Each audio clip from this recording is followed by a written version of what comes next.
नमस्कार। सोचिए, क्या हो अगर भारत सिर्फ एक बड़ी समस्या को सुलझाकर अपनी अर्थव्यवस्था में खरबों डॉलर जोड़ सके। आज हम बात करने वाले हैं नीति आयोग और सीआईआई की एक बहुत ही कमाल की रिपोर्ट के बारे में, जो ठीक यही करने का एक साफ रास्ता बताती है।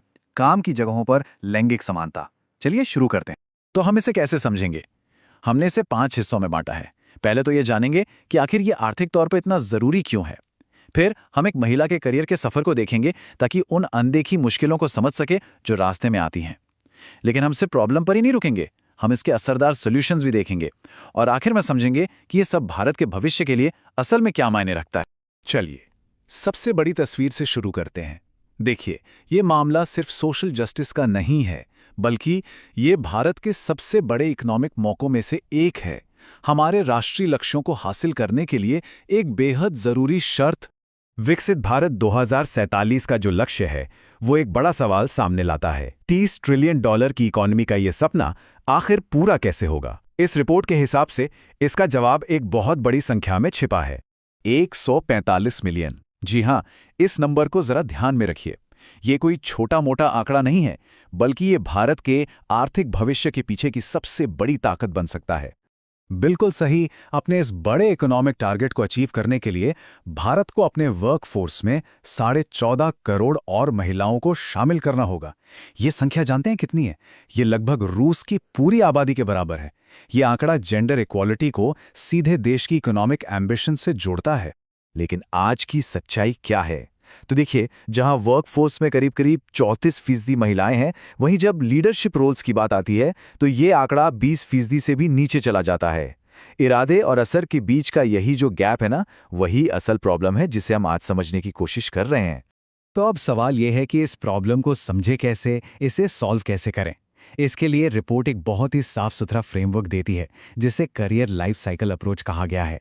ये अप्रोच एक महिला के करियर को 3 बहुत जरूरी स्टेज में देखती है।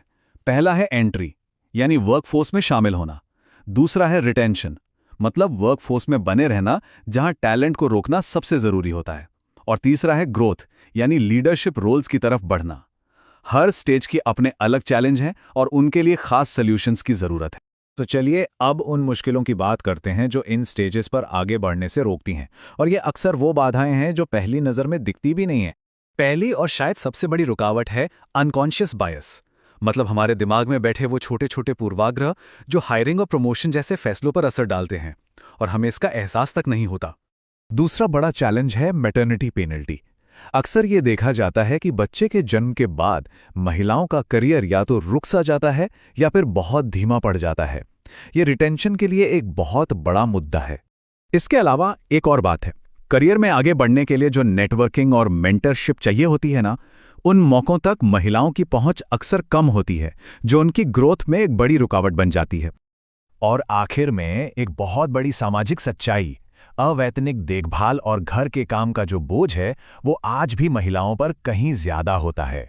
और ये चीज सीधे सीधे उनके करियर में पूरी तरह से हिस्सा लेने और आगे बढ़ने की क्षमता पर असर डालती है। तो ठीक है, प्रॉब्लम तो हमने समझ ली, पर अब सॉल्यूशन क्या है? चलिए अब रिपोर्ट में दिए गए प्रैक्टिकल और एक्शन लेने लायक सॉल्यूशंस पर फोकस करते हैं।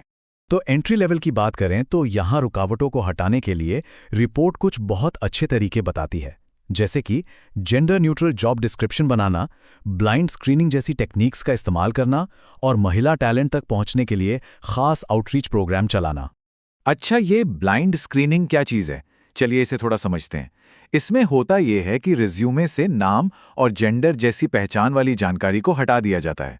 ये इतना पावरफुल क्यों है? क्योंकि ये हायरिंग करने वालों को मजबूर करता है कि वो सिर्फ एक चीज पर फोकस करें, कैंडिडेट की स्किल और उसका एक्सपीरियंस, बिना किसी पूर्वाग्रह के। तो देखिए, ये प्रैक्टिस में कुछ ऐसा दिखता है।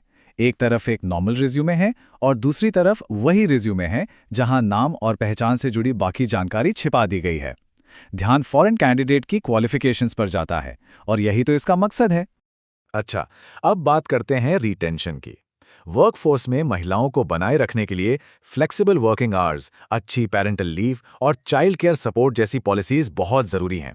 और उतना ही जरूरी है एक सेफ वर्क एनवायरनमेंट, जिसके लिए मजबूत पॉश पॉलिसीज का होना तो मतलब नॉन नेगोशिएबल है। और आखिर में आता है ग्रोथ का स्टेज।